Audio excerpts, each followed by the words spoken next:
21 novembre 1926. Tendresse de Jésus au moment de la mort. Comment la créature qui vit dans la divine volonté a la primauté sur toute chose. J'étais tout affligée à cause de la mort soudaine d'une de mes sœurs. La peur que mon aimable Jésus puisse ne pas la voir avec lui tourmentait mon âme. Et Jésus, mon très grand bien, vint, et je lui fis part de ma souffrance. Et lui, toute bonté, me dit « Ma fille, n'aie pas peur. N'est-ce pas ma volonté qui compense pour tout, pour les sacrements eux-mêmes, et pour tous les secours qui peuvent être donnés à une pauvre mourante? Bien plus encore, lorsqu'il n'y a pas la volonté de la personne de ne pas vouloir recevoir les sacrements et tous les secours que l'Église, en mère, donne à ce moment extrême. En l'enlevant soudainement de la terre, ma volonté m'a fait l'entourer avec la tendresse de mon humanité. Mon cœur humain et divin a placé mes plus tendres fibres dans le champ d'action, de sorte que ses défauts, ses faiblesses, ses passions ont été regardés et pesés avec une finesse de tendresse infinie et divine. Et lorsque je place ma tendresse dans le champ d'action, je ne peux m'empêcher d'avoir de la compassion et de la laisser passer en lieu sûr, comme triomphe de la tendresse de ton Jésus. De plus, ne sais-tu pas que si les secours humains font défaut, les aides divines abondent? Tu as peur qu'il n'y ait eu personne autour d'elle, et que si elle voulait du secours, elle n'avait personne à qui le demander? Ah, ma fille, les secours humains cessent à ce moment. Ils n'ont ni valeur ni effet, parce que les mourants entrent dans l'acte unique et premier avec leur Créateur. Et il n'est permis à personne d'entrer dans cet acte premier. Et pour une créature qui n'est pas pervertie, une mort soudaine sert à empêcher l'action du diable d'entrer en jeu avec les tentations et les peurs qu'il fait naître avec un si grand art chez les mourants, car il sent qu'ils lui sont enlevés sans qu'il puisse les tenter ou les suivre. Par conséquent, ce qui est considéré par les hommes comme une disgrâce est bien souvent plus qu'une grâce. Après quoi, je m'abandonnai tout entière dans le suprême vouloir, et mon doux Jésus, reprenant la parole, me dit « Ma fille, celle qui vit dans ma volonté a la primauté sur toute chose, et sur tous les actes des créatures. Son acte d'amour est premier devant son Créateur. Ainsi, si les autres créatures aiment, l'âme qui vit dans ma volonté est première en amour. Les autres viennent en second. D'autres arrivent troisième, quatrième, selon l'intensité de leur amour. Si les autres créatures m'adorent, me glorifient, me prient, l'âme qui vit dans ma volonté est première dans son adoration, sa glorification, sa prière. Et cela est naturel, parce que ma volonté est vie et acte premier de toutes les créatures. Et par conséquent, celle qui vit en elle se trouve dans son acte premier, et elle est première devant Dieu, avant toutes les créatures, en faisant tous leurs actes, et tous ceux qu'elles ne font pas. Ainsi, la reine souveraine, qui n'a jamais donné vie à sa propre volonté, mais avait sa vie entièrement dans ma volonté, possède ainsi le droit de primauté. Elle est ainsi première, en nous aimant, en nous glorifiant, en nous priant. Si nous voyons que les autres créatures nous aiment, c'est derrière l'amour de la céleste reine. Si elle nous glorifie et nous prie, c'est derrière la gloire et les prières de celle qui a la primauté et par conséquent l'empire sur toute chose. Comme il est beau de voir que lorsque les créatures nous aiment, elles n'abandonnent jamais sa première place dans l'amour. Mieux encore, elle se place comme acte premier. Elle fait couler sa mer d'amour autour de la majesté, de sorte que les autres créatures restent derrière la mer d'amour de la céleste maman, avec leurs petites gouttes d'amour. Et ainsi de suite, pour tous les autres actes. Ah, ma fille, vivre dans ma volonté est un mot, mais un mot qui pèse autant que l'éternité. C'est un amour qui embrasse tout et toute chose. 23 novembre 1926. Menace de châtiment. Comment celles qui vivent dans la divine volonté forment le vrai soleil. De quoi est formé ce soleil? J'étais dans mon état habituel et mon aimable Jésus se fit voir en moi. Le visage penché, hors de ma poitrine, les yeux étincelants de lumière et regardant au loin. Dans cette lumière, je pouvais voir moi aussi des rivières débordantes, des mers envahissant leurs rivages, des bateaux emportés, des villes submergées, des ouragans balayant tout, et beaucoup d'autres mots qui, alors qu'ils semblaient se calmer en certains points, reprenaient leur furie en d'autres. Oh, qu'il était effrayant de voir l'eau, le vent, la mer, la terre, armés par la divine justice, frapper les pauvres créatures. Je priai alors mon très grand bien de s'apaiser et de retirer l'ordre de faire justice qu'il avait donné à ces éléments. Et mon doux Jésus, jetant ses bras autour de mon cou, me serra très fort contre lui et me fit sentir sa justice. Ma fille, je suis à bout. Il faut que ma justice suive son cours. Toi, ne t'inquiète pas de ce que tu vois, mais occupe-toi plutôt du royaume de mon fiat éternel. Toujours affligée à cause des grands maux qui vont arriver, je m'abandonnais dans l'adorable volonté de mon Jésus. J'y enfermais toutes les pensées, les regards, les paroles, les œuvres, les pas et les battements de cœur, afin que tous puissent aimer et demander de concert avec moi que le royaume du fiat suprême puisse venir et être bientôt établi dans les générations humaines. Et mon Dieu bien-aimé, reprenant la parole, ajouta : Ma fille, la vie dans ma volonté forme le vrai soleil, entre le ciel et la terre. Ces rayons investissent chaque pensée, regard, parole, œuvre et pas, et en les reliant avec sa lumière, il forme avec eux une couronne autour de lui, en la gardant fermement pour que rien ne puisse en sortir. Ces rayons montent et investissent le ciel tout entier. Tous les bienheureux, et les tenant tous dans sa lumière, ne laissent rien sortir, afin que, triomphant, le soleil puisse dire : Je contiens tout, rien ne manque des œuvres de mon Créateur et de ce qui lui appartient. Avec mes ailes de lumière, je recouvre tout, j'embrasse tout, je triomphe de tout, même de mon Créateur éternel, parce que dans la lumière de sa volonté, il n'y a rien qu'il veuille et que je ne lui apporte pas. Il n'y a pas un seul acte que je ne fasse pour lui. Il n'y a pas un amour que je ne lui donne. Avec mes ailes de lumière, que mon fiat éternel m'administre, je suis le vrai roi qui, investissant toute chose, domine sur tout.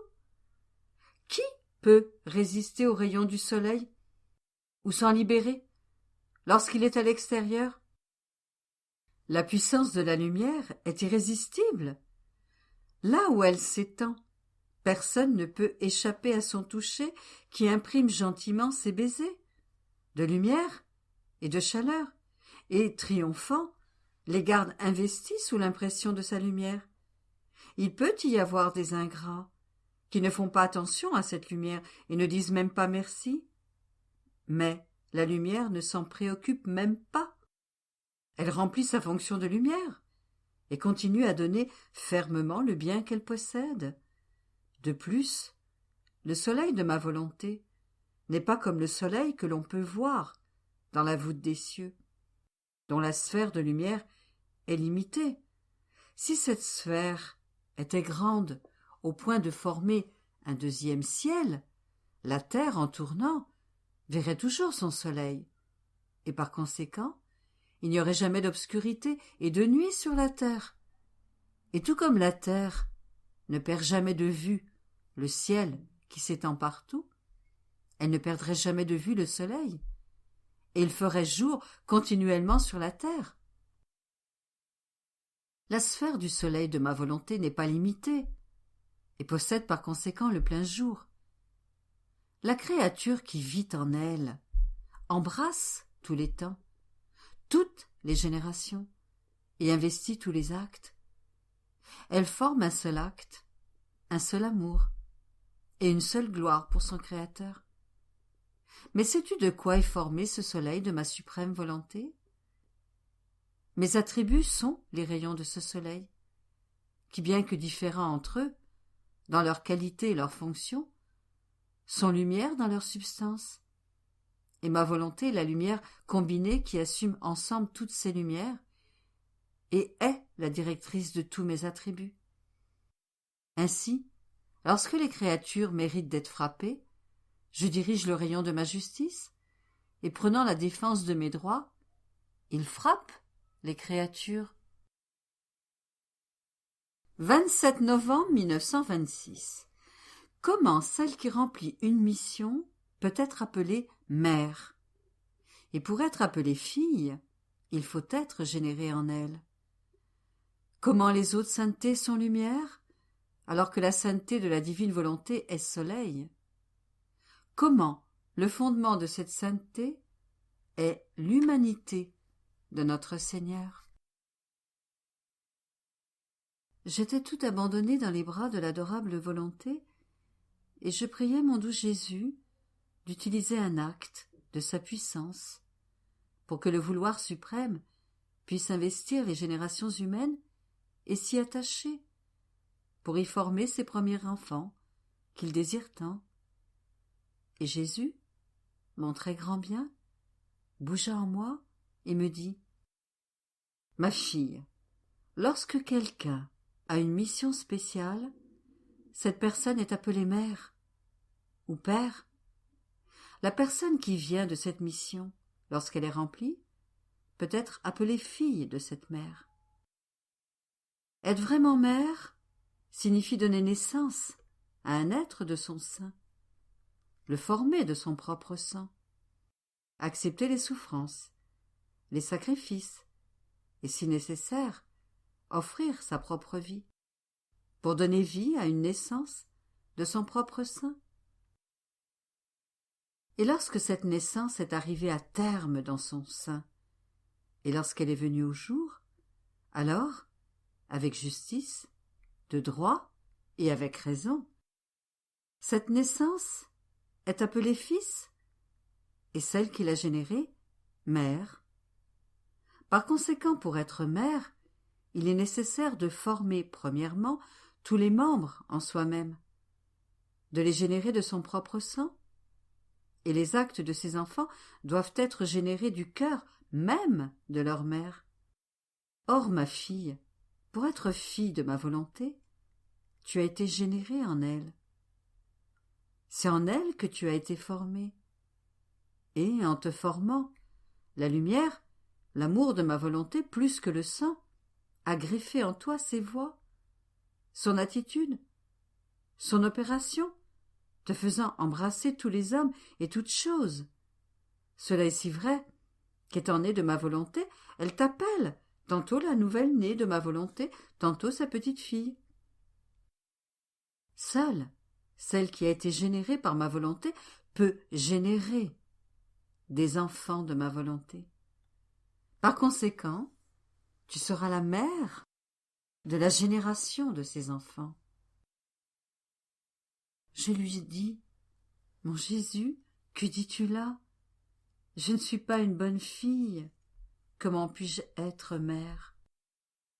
Et Jésus: Cependant, c'est de toi que doit venir la génération de ces enfants. Quelle mère a autant souffert? Qui a été cloué au lit durant 40 années et davantage pour l'amour de donner naissance à la génération de ses enfants? Personne. Quelle mère, si bonne soit-elle, a sacrifié son existence tout entière au point d'enclore en elle les pensées, les palpitations, les œuvres, afin que tout puisse être réordonné dans la naissance qu'elle portait et donner vie, non pas une seule fois, mais à chaque acte de son enfant? Personne. Toi-même, ne sens-tu pas en toi les générations de ces enfants, en suivant leurs pensées, leurs paroles, leurs œuvres et leurs pas, pour les réordonner tous dans ma volonté? Ne sens-tu pas toi-même vouloir donner vie à tous, pourvu qu'ils connaissent ma volonté et soient régénérés en elle?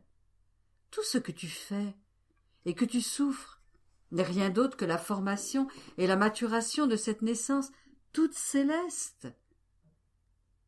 C'est pourquoi je t'ai souvent dit que ta mission est grande, sans égale, et demande la plus grande attention. Après quoi, je me sentais oppressée, parce que j'avais appris que le révérend père Di Francia faisait publier les mémoires de mon enfance et tout ce qui la suit. Et dans ma peine, je disais à mon bien-aimé Jésus: Mon amour, regarde un peu ce que tu me fais. En faisant connaître ce que tu m'as dit au sujet des vertus et de ton adorable volonté, ils ajoutent maintenant ce qui me concerne. Ils pourraient au moins faire cela après ma mort, et pas maintenant.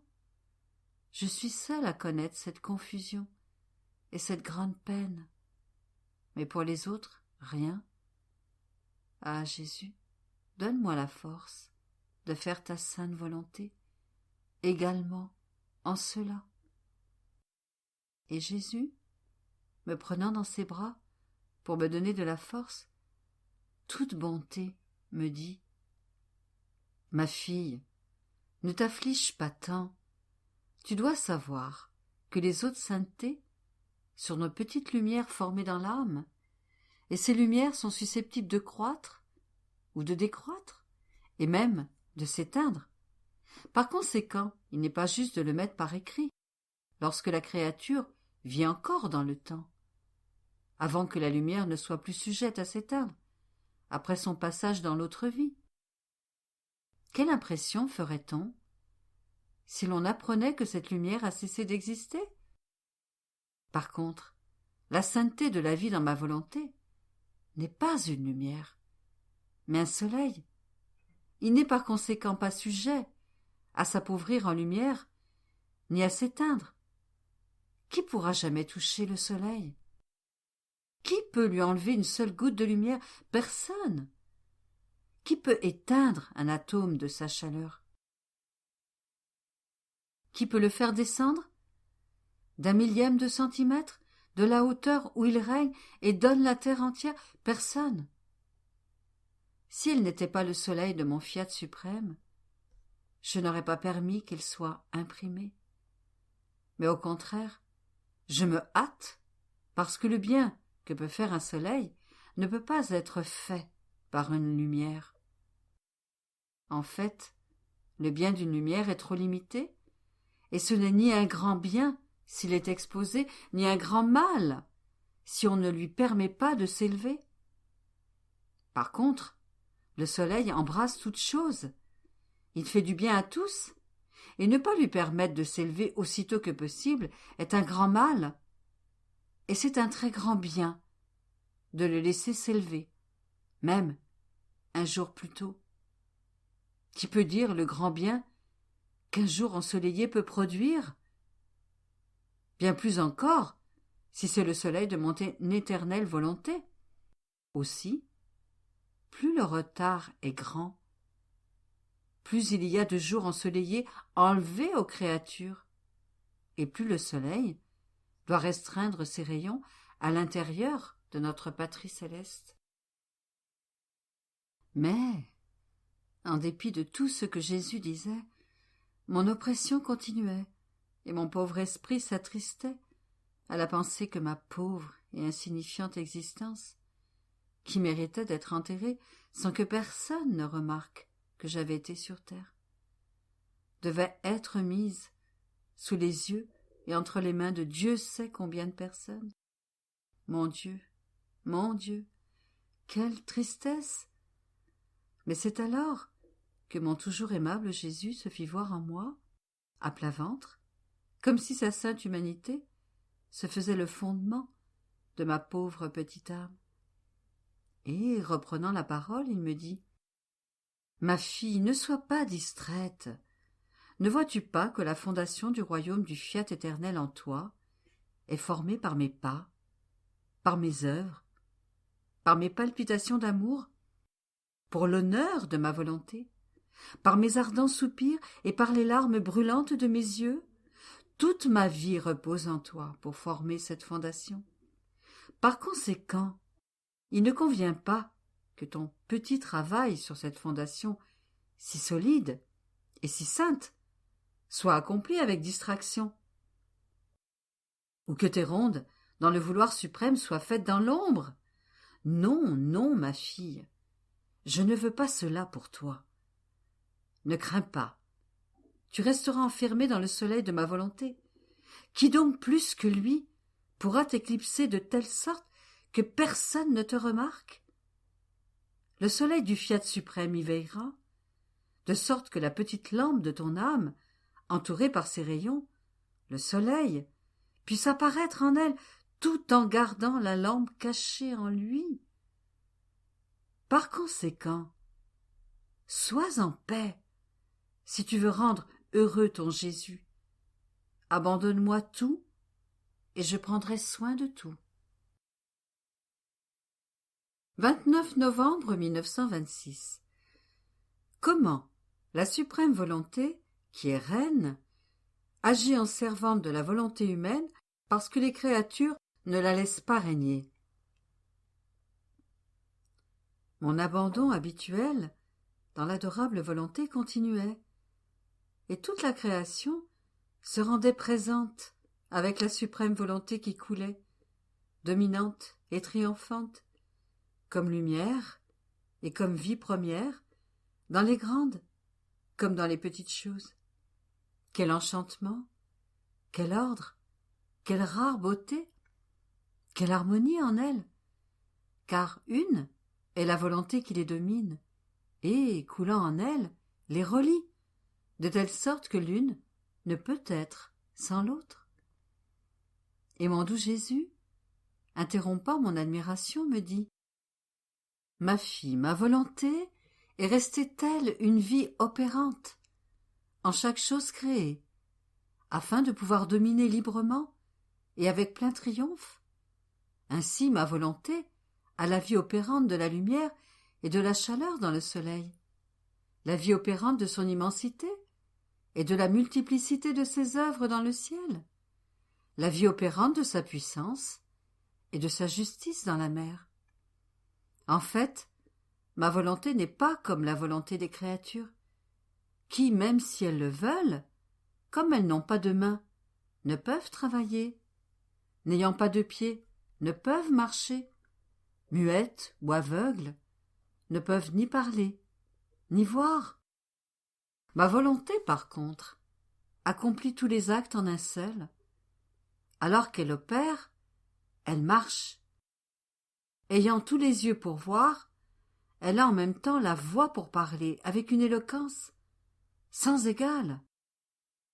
Elle parle dans le tumulte du tonnerre, dans la foudre, dans le sifflement du vent, dans le tumulte des vagues de la mer, dans le petit oiseau qui chante. Elle parle partout, afin que tous puissent entendre sa voix, tantôt forte, tantôt douce, tantôt rugissante. Ma volonté, combien tu es admirable! Qui peut prétendre avoir aimé les créatures comme tu les as aimées? Mon humanité, oh, combien elle reste derrière toi! Je demeure éclipsé en toi, et tu poursuis ton opération qui n'a ni commencement ni fin. Tu es toujours à ta place, donnant vie à toutes les choses créées pour apporter ta vie aux créatures. Oh, si toutes savaient ce qu'il fait pour elles, combien il les aime, combien son souffle vital leur apporte la vie, ô combien elles l'aimeraient, et se rassembleraient toutes autour de mon fiat éternel, pour recevoir la vie qu'il veut leur donner. Mais sais-tu, ma fille, pourquoi mon vouloir suprême domine en chaque chose créée, pour y accomplir sa fonction distincte? Parce que c'est lui-même qu'il veut servir, sa propre volonté, qui était de vivre et de régner dans la créature, pour qui il avait créé toutes choses. Il agissait comme un roi, qui, voulant se former une résidence où régner et avoir sa demeure, y aménage de nombreuses chambres. Il installe de nombreuses lumières pour combattre l'obscurité, de petites fontaines d'eau très fraîches pour son agrément. Il y fait entendre de la musique, et sa résidence est entourée de magnifiques jardins. En somme, il installe tout ce qui peut le rendre heureux et qui est digne de sa royauté. Comme il est roi, il doit avoir ses serviteurs, ses ministres, ses soldats. Mais que se passe-t-il? On lui dénie sa royauté, et au lieu que ce soit le roi, ce sont les serviteurs, les ministres et les soldats qui dominent. Quelle ne serait pas la tristesse de ce roi en voyant que ses œuvres ne le servent pas, mais, injustement, sont au service de ses serviteurs et qu'il est obligé de se faire serviteur de ses serviteurs. Car lorsqu'un service, une œuvre, ne sert que soi-même, on ne peut pas être appelé serviteur. Or, ma volonté devait se servir elle-même dans les créatures, et elle demeurait par conséquent telle une noble reine dans toutes les choses créées, afin que rien ne manquât à sa royauté de reine dans la créature. Personne ne pouvait être digne de servir dignement ma volonté, si ce n'est ma volonté elle-même. Elle n'aurait pas pu davantage s'adapter à être servie par des serviteurs, car personne n'aurait eu ces nobles et divines manières pour la servir. Écoute, alors, la grande tristesse de ma suprême volonté. Il est juste que toi, qui es sa fille, tu connaisses les douleurs de ta mère, de ta reine et de celle qui est ta vie. Dans la création, elle agit comme la servante des serviteurs. Elle sert la volonté humaine parce que la mienne ne règne pas dans les créatures. Comme il est dur de servir les serviteurs, et durant de longs siècles, lorsque l'âme se retire de ma volonté pour faire la sienne, elle place ma volonté en servitude dans la création. Et sa douleur est grande, quand de reine, elle agit en servante, sans que personne ne puisse apaiser une douleur si amère. Et si elle continue à demeurer dans la création, en servante des serviteurs, c'est parce qu'elle attend ses enfants. Elle attend ce champ, où ses œuvres serviront les enfants de son fiat éternel, et qui, la laissant régner et dominer sur leur âme, la laisseront servir sa propre noblesse. Oh, seuls ses enfants pourront apaiser une souffrance si longue et si amère. Ils sécheront ses pleurs de tant de siècles de servitude. Ils lui rendront les droits de sa royauté. C'est pourquoi il est si nécessaire de faire connaître ma volonté, ce qu'elle fait, ce qu'elle veut, combien elle est toute chose et contient tous les biens, et combien elle souffre continuellement de ne pas pouvoir régner. Après quoi, mon esprit demeurait si pénétré par la souffrance de la suprême volonté que toute la création, se dressant devant mon esprit, je pus voir, avec une immense tristesse, cette noble reine, voilée en chaque chose créée, servant les créatures. Elle agissait comme servante dans le soleil, donnant aux créatures lumière et chaleur. Elle agissait comme servante dans l'eau, en s'offrant à leurs lèvres pour étancher leur soif. Elle agissait comme servante dans la mer, leur offrant les poissons. Elle agissait comme servante dans la terre, leur donnant des fruits, des aliments de toutes sortes, des fleurs et bien d'autres choses. En somme, je pouvais la voir en toutes choses, voilée avec tristesse, car il n'était pas convenable qu'elle servît les créatures. Au contraire, il était inconvenant à sa noblesse de reine d'agir comme la servante de créatures ingrates et perverties qui acceptaient sa servitude sans même y prêter, y porter attention, sans même un merci, ni la moindre rétribution, comme c'est normalement le cas avec les serviteurs. Qui peut dire ce que je comprenais de cette souffrance, du fiat éternel, si longue et si intense?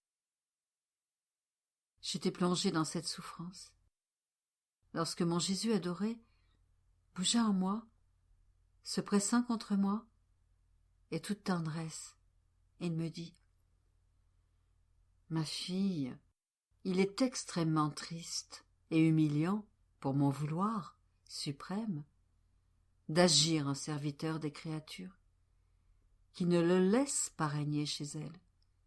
Mais il se sentira encore plus glorifié et aimé chez celles qui le laisseront régner. Regarde en toi combien il est heureux de te servir. Il règne en toi lorsque tu écris. Il se sent honoré et heureux de te servir en guidant ta main afin que tu puisses mettre sur le papier les mots qui le feront connaître. Il place sa sainteté à ton service dans ton esprit, afin de t'administrer les idées, les termes, les plus tendres exemples concernant ma suprême volonté, afin d'ouvrir ses voies parmi les créatures pour former son royaume. Il serre ton regard pour te laisser voir ce que tu écris, ta bouche pour te nourrir de ses paroles, ton cœur pour le faire palpiter de son propre vouloir. Quelle différence! Il est heureux de te servir parce qu'il se sert lui-même. Il sert à former sa vie. Il sert la connaissance de lui-même, de sa propre sainteté. Il sert à former son royaume.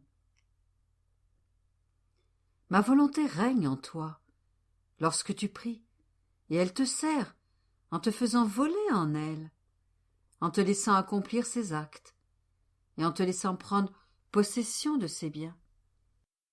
Cette façon de servir ma volonté est glorieuse, triomphante, dominante, et ma volonté souffrirait uniquement si l'âme ne lui permettait pas d'être servie par elle, complètement et en toutes choses. 3 décembre 1926. Comment la divine volonté éclipse l'humanité de Jésus dans l'âme? Comment la volonté humaine met une distance entre Dieu et l'âme? Comment nous sommes des rayons de lumière sortis de Dieu? Comment l'emprisonnement de Jésus symbolise la prison de la volonté humaine.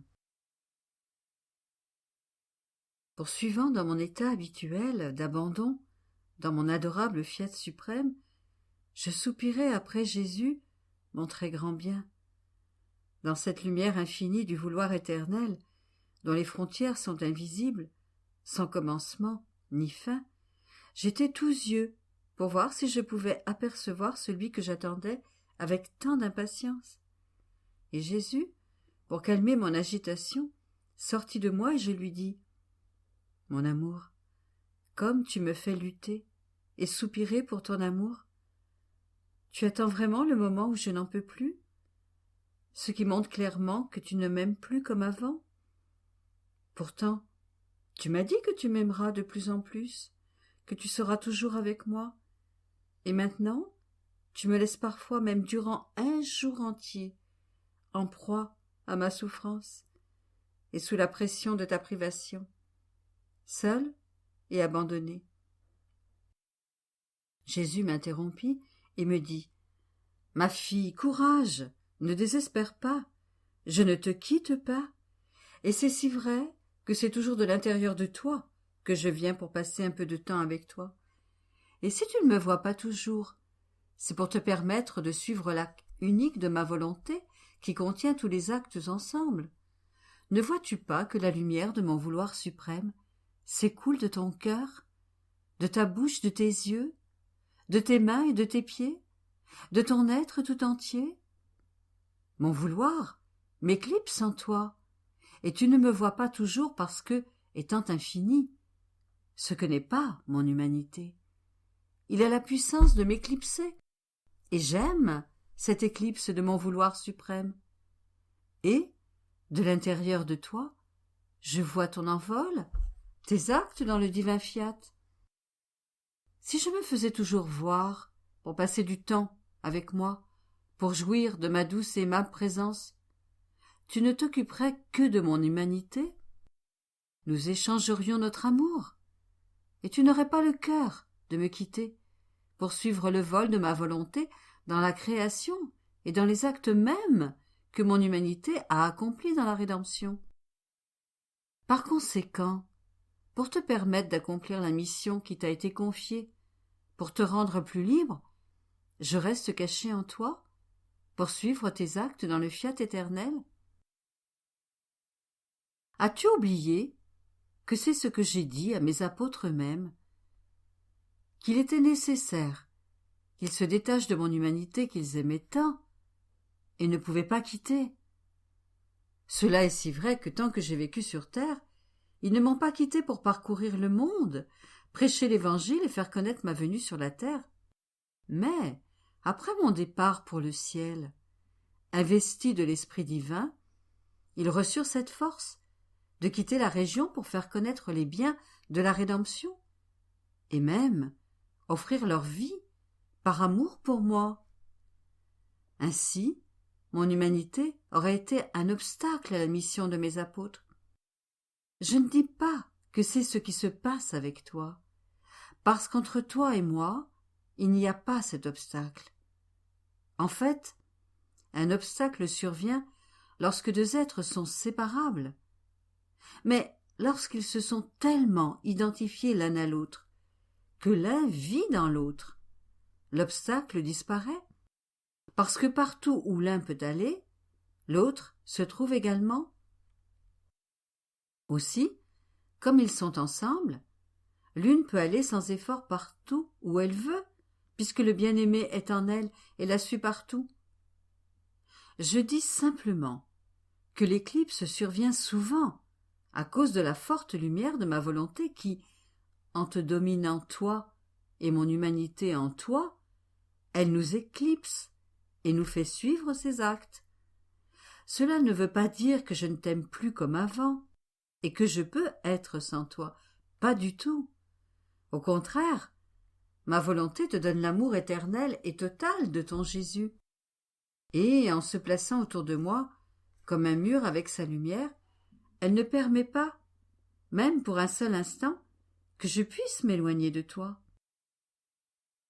Sais-tu ce qui crée une distance entre Dieu et l'âme la volonté humaine. Chacun de ces actes est un pas de distance entre le Créateur et la créature. Plus la volonté humaine opère, plus l'âme s'éloigne de celui qui l'a créée. Elle le perd de vue, elle déchoit de son origine, elle brise tous les liens avec la céleste famille. Imagine qu'un rayon de soleil puisse se détacher du centre de sa sphère. En s'éloignant du soleil, il se sent disperser la lumière et s'écarter, au point de perdre complètement de vue le soleil. Ce rayon disperse toute sa lumière et devient ténèbres. Converti en ténèbres, ce rayon sent en lui un mouvement de vie, mais il n'est plus capable de donner la lumière, car il n'en possède plus. Par conséquent, son mouvement, sa vie, ne peuvent que répandre une profonde obscurité. Telles sont les créatures, des rayons de lumière sortis de la sphère du soleil de la divinité. En s'éloignant de la volonté, il se vide de lumière, parce qu'il appartenait à ma volonté de préserver la lumière de ces rayons. Et il se transforme alors en ténèbres. Oh, si tous savaient ce que signifie ne pas faire ma volonté! Oh, comme ils prendraient soin de ne pas laisser le poison de la volonté humaine, destructeur de tout bien, entrer en eux. Après quoi, je suivis mon Jésus passionné dans sa douloureuse prison. Attaché d'une façon barbare à une colonne, il ne pouvait se tenir droit, et, les jambes pliées, il oscillait de gauche à droite. M'accrochant à ses genoux pour le maintenir droit, je replaçai ses cheveux qui couvraient son adorable visage, tout couvert encore des crachats qui le salissaient. Oh, comme j'aurais voulu le détacher, le délivrer de cette position si douloureuse et humiliante. Et mon prisonnier Jésus, tout affligé, m'a dit : « Ma fille, sais-tu pourquoi j'ai permis d'être mis en prison au cours de ma passion ? Pour libérer l'homme de la prison de sa volonté humaine. Vois combien cette prison est horrible. C'était un endroit étroit, contenant les déchets et les excréments des créatures. La puanteur était intolérable. L'obscurité épaisse. Ils ne m'ont même pas laissé une petite lampe. Ma position était insoutenable. Couvert de crachats, les cheveux en désordre, souffrant de tous mes membres, attaché, sans même pouvoir me tenir bien droit, je ne pouvais rien faire, pas même écarter les cheveux de mes yeux. Cette prison est l'image véritable de la prison formée par la volonté humaine des créatures. La puanteur qui en émane est horrible. L'obscurité épaisse. Bien souvent, il ne leur reste même pas la petite lampe de la raison. Elles y sont toujours agitées, dérangées, salies par les plus misérables passions. Ô combien il faudrait pleurer sur cette prison de la volonté humaine. Avec quelle force je ressentais, dans cette prison, le mal qu'elle avait fait aux créatures. Ma douleur était si grande que je versais des larmes amères et priais mon Père céleste de libérer les créatures de cette prison, si douloureuse et ignominieuse. Toi aussi, prie avec moi, que les créatures puissent se libérer de leur volonté. 6 décembre 1926. Pacte entre Jésus et l'âme. Comment un acte ne peut être appelé parfait que lorsque la divine volonté y règne ? Ce matin, il me semblait que mon doux Jésus ne m'avait pas fait travailler autant pour sa venue. Il a même passé beaucoup de temps avec moi, ce qu'il n'avait pas fait depuis longtemps. En fait, lorsqu'il vient, sa visite est toujours très courte, et il ne me laisse pas beaucoup de temps pour lui parler. C'est lui seul qui parle, pour me dire ce qu'il veut. Ou alors, il me parle sans arrêt de la lumière éternelle de son vouloir, si bien que Jésus lui-même demeure éclipsé dans cette lumière, et moi avec lui. Et nous nous perdons de vue tous les deux, parce que cette lumière est si forte et si éblouissante que la petitesse et la faiblesse de ma vue ne peuvent la soutenir. Par conséquent, je perds tout, et également Jésus. Aujourd'hui, lorsqu'il était avec moi, son agitation était telle que son cœur battait très fort. Inclinant sa poitrine contre la mienne, il me fit sentir l'ardeur de ses battements, et approchant ses lèvres des miennes, il versa en moi une partie de ce feu qui le brûlait. C'était comme un feu liquide, mais très doux, d'une douceur indescriptible. Cependant, parmi ces petits ruisseaux qui coulaient de sa bouche dans la mienne, comme de petites fontaines, il y avait des filets d'amertume que l'ingratitude humaine envoyait dans le cœur de mon doux Jésus. Il y a longtemps que Jésus n'avait pas fait ce qu'il avait l'habitude de faire presque chaque jour. Après avoir déversé en moi ce qu'il avait dans son très saint cœur, il me dit « Ma fille, nous devons faire un pacte, que tu ne dois rien faire sans moi, et que moi, je ne dois rien faire sans toi. » Et moi, mon amour, c'est merveilleux. J'aime ce pacte de ne rien faire sans toi. Et lorsque tu ne viens pas, que dois-je faire? Je dois alors rester oisive? Mais tu placeras alors ta volonté dans la mienne, et je serai alors incapable de faire quelque chose que tu ne veux pas. Ainsi, tu gagneras toujours, et tu feras tout ce que tu veux, et sans moi. Et Jésus, toute bonté, reprit la parole. Ma fille, lorsque je ne viens pas, tu ne dois pas rester sans rien faire, non, non, tu dois continuer à faire ce que nous faisons ensemble, ce que j'ai dit que je voudrais que tu fasses. Cela ne veut pas dire faire des choses sans moi, parce qu'elles se sont déjà passées entre toi et moi, et c'est alors comme si tu les faisais toujours avec moi. De plus, ne veux-tu pas que je gagne toujours? La victoire de ton Jésus est aussi ta victoire. Ainsi, en gagnant, tu perds. En perdant, tu gagnes. Cependant, sois certaine que je ne ferai rien sans toi. C'est pourquoi je t'ai placé dans ma volonté avec ma lumière, ma sainteté, mon amour, ma force, afin que si tu veux ma lumière, ma sainteté, mon amour, ma force, tu puisses en disposer et prendre la lumière que tu veux, et la sainteté, l'amour, la force que tu veux posséder.